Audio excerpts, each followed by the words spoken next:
Hello friends नमस्कार जय श्री जगन्नाथ। तो सबुदिन परी आज भी मोर जहाँ जहाँ ड्यूटी थिला सब करदेछि जेमिति कि रोसईर ड्यूटी।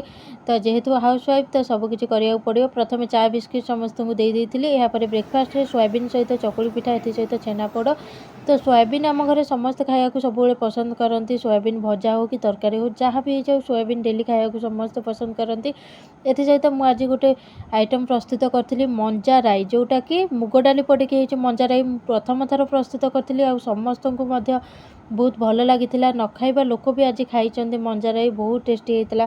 तो फ्रेंड्स देखो आज भात सहित बाड़िया डालमा आ मुग डाली पड़ी मंजा राई आ कि आंब छेचार चटनी आ कि पुदीना चटनी आंबुल पानी आ कि मिक्सचर पाग बा मिक्सचर चटनी।